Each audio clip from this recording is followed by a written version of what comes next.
Hi, I'm Reverend Cindy Layton, and I'm the pastor at Smithville First United Methodist Church. Welcome to worship today. As part of this video, you will hear the choir's special song for the morning, and you will hear me as I give the sermon. I hope that it blesses your heart. God bless.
Sharing together in a sermon series based on Tom Berlin's book, Reckless Love. Jesus is called to love our neighbors. And that's why that's up there. This is the book, Reckless Love. And Patty thought it looked better like that. It looked a little more reckless that way, right? But reckless love. We're going to be going through this, and our first sermon starts with begin with love. And over the 6 weeks, we're going to be spelling the word beloved. beloved, or like beloved, okay? So the first sermon is begin. It starts with the B. Begin with love. Before I go to that slide, I want to explain a little bit about the word reckless, because oftentimes when we hear the word reckless, we think of reckless drivers, or some kind of reckless action on somebody's part, where they did not think at all about the outcome. That's what we think of when we hear the word reckless. You did something reckless before considering what impact it would have on others. In this book, Tom Berlin uses the word reckless in this way. He talks about reckless love being love in which you know and understand that there could be difficult outcomes or unexpected outcomes because of you loving recklessly, like loving with abandon, but you do it anyway. You do it anyway, okay? And of course, the best example of that is Jesus, who loved unto death, knowing that that was going to be the outcome. And he did it anyway, right? So that's what we're talking about when we talk about reckless love. Now, it does seem that especially in Jesus' day, the number one thing that a person needed when they became Jesus' disciple was a good pair of sandals. Where I grew up, they would have said a really strong pair of chanclas, right?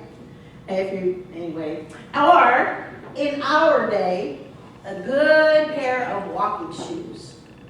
Before I went to Kenya, I went over to Academy and bought me this sturdy pair of walking shoes, because I knew I was going to be walking all over, and boy, did I put miles on those shoes that week. And I looked so weird, because they told me I needed to wear a skirt every day, and then I had on these funky walking shoes. But I was so glad that I had purchased those sturdy walking shoes. We were walking over hill and dale, up and down and around and through stuff and all over. So, a good pair of walking shoes. Because Jesus is, when he was with his disciples, he always dove head first into situations that others totally avoided. Right? Think about that day when he sent the disciples into the closest city to get food, and he was there at the well, and the Samaritan woman was there. He not only was kind to her, recognized who she was, he had this conversation with her. He offered her living water, and then he sent her back to her town to let others know what had just happened to her at the well. And she came back with a whole bunch of people that wanted to hear this good news from this man who had been willing to speak to her. The disciples, on the other hand, showed up in the midst or right at the end of the conversation and were appalled that Jesus was, one, talking to a woman in public, a woman that he did not know. Two, that he was talking to a Samaritan woman. That made it even worse. Okay? And that he was there having this conversation with someone he should no more have had a conversation with than fly to money. And there he was. Jesus was very clear that his reckless love was going to include going to the least and the lost. And that if anybody was going to follow him, they were going to have to go there too. They were going to have to go there too. And so, and he did this to teach his disciples how to love God with all of their heart, with all of their soul, with all of their mind, and with all of their strength. To be able to do that, to truly, truly love God through Jesus Christ with all that we are, because those four things kind of cover it all. Heart, soul, mind, and strength. They cover everything that we're all about. to do that, we have to learn to love our neighbors as we love ourselves. Because when Jesus connected those two things together, you know, when he said, love God with all your heart, mind, soul, and strength, and love your neighbor as yourself. It was one commandment. It was one thing. So to love God, you must love your neighbor. And to love your neighbor helps you to love God more. So this is what is called reckless love. It pushes us to cross all sorts of boundaries, just like Jesus did, to help us love as God loves. And it commands us to do it. You know, when Jesus was speaking to that man that asked what the greatest commandment was, and the man said it and all that, and Jesus reiterated that, and it wasn't, love the Lord your God with all your heart, soul, mind, and strength, and if you feel like it, love your neighbor as yourself. It wasn't said that way, was it? Loving God and loving neighbor were both commanded by Jesus. Both commanded. And actually, both of those commandments are also in the Old Testament. There's some of the ones that are in both sides of our scriptures. And so, it is imperative. To love God fully, however, we need to consider two important questions. All of us, I'm pointing to myself, all of us need to consider two very important questions. First of all, what bad things in our lives need to be cast out? What is it that's in our lives that keeps us from loving our neighbor? You know, our preconceived notions about folks, our, I don't know, just get down to it, racism or whatever it is, right? That keeps us from being in relationship with others that are not like us. Our neighbors. Not all of our neighbors look like us, right? They all don't. And not all our neighbors believe like us, and not all of our neighbors even more and more speak the same language we do. I mean, we live in a very multicultural kind of environment. So what is it in us that needs to be cast out that will help us to be more willing to love our neighbors? And then the second question is, what good things need to be brought in? What good things? And that was that whole verse from Galatians, right? Love and peace and patience and kindness and gentleness and faithfulness and self-control, and I think I left out a couple of them, but there's 9 of them. 9 of those good things that we should actively be trying to incorporate into our lives. 9. Today, we're going to begin with love. Begin with love. Love of God through love for our neighbor. That's the whole emphasis. Love of God through love for our neighbor. Because Jesus put these two together, and I've already said this, it is assumed, however, by many outside of the church, you know, folks out there that see you walking in here on Sunday mornings or whenever. Right around here, they see people walking into our buildings all the time. But the folks out there that have never walked into this building assume that those inside the church actually practice those expressions of love, like basic courtesy, kindness, respect, and thoughtfulness. They assume that. They assume, because they know enough and they've heard enough about Jesus and you know how he was and how he loved people, that if we're followers, that we're supposed to be that way. That's the assumption.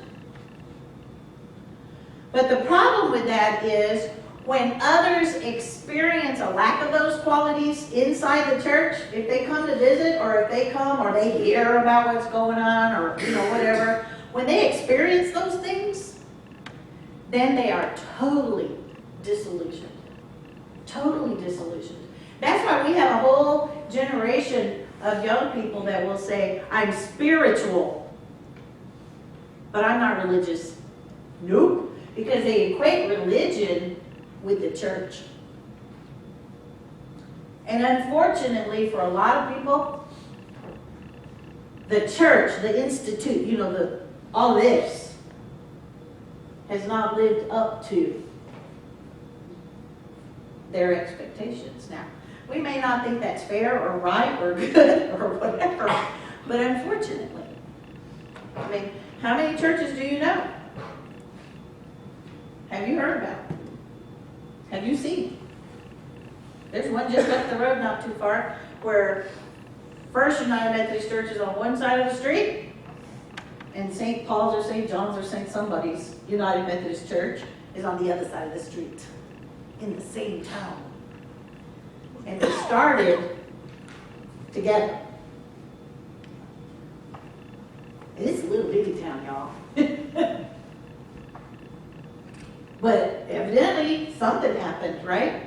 And there was this huge rift where half of this congregation moved across the street and built their own buildings. Wow. What did that say to the other rest of that town? I'm sure it was the topic of major gossip for a long, long time. Long, long time. Those folks can't get along. Right? We need to pray that kind of stuff doesn't happen in this space. Because that never attracts anybody to Jesus. Never. Because the assumptions out there are very high. They expect us to behave better than that. The fact of the matter is that as Reverend Barbara Brown Taylor, she's a very famous preaching teacher that teaches clergy how to preach. And she writes some amazing books on preaching. So she's well known. And she has said, the hardest spiritual work in the world is to love the neighbor as the self. To encounter another human being, not as some, now look at this list. I love this list.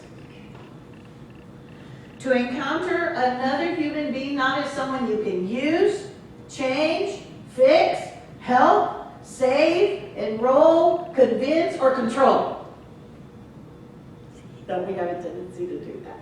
When we think somebody needs fixing, right? I'm the worst. I can fix that. No, I can't. Not unless they want you to, or they ask you to.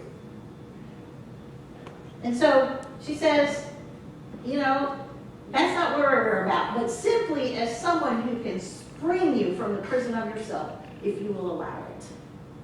Last night, my husband and I watched a movie called Green Book.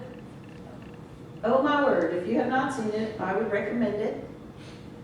It takes place back in the 60s, in 62, and it's about an amazingly talented African-American pianist. This man is just like Mozart, gifted, right? And he sets up a tour that starts in New York, goes east a little, and then down, and I'm talking south. And it's him, a cellist, and a string bass player who are both from Germany or someplace. And then he hires the bouncer from the Copacabana or whatever in New York, right? He hires this guy to be his driver. And he's a white Italian, he's Italian, but considered white from New York. So they're total, whoa, as opposite as any two people, and they get stuck in a car together for an 8-week-long road trip. And it's all about that last part. Simply as someone who can spring you from the prison of yourself, if you will allow it. Both of those men changed drastically, and I won't tell you all, I don't want to do the spoiler alert. But they changed drastically because they're in each other's presence for so long, and they learn how to listen to each other. It is an amazing movie. Now you gotta get used to some racial slurs and stuff, because that's just, it was written about that time. But wow, what a powerful example of how allowing someone into your space that isn't the person you would normally allow into your space can change you. Okay? So love is not a principle in which to believe. It is an orientation that sets the course of our daily words and actions through conversations in which you or I partake. You know, what it means about an orientation, it is just who we are and what we do as believers. It is part of us. Okay? And so, it can set the course of our daily words and actions through conversations in which you and I partake, assumptions we make, and actions we undertake. Conversations, assumptions, and actions. If we truly are striving to love others as Jesus loved others, including us, then it'll have an impact on those areas of our lives. So as we receive Holy Communion this morning, let us give thanks to for Jesus' love. That reckless love that is the reason we are here. And then let's determine to begin all we do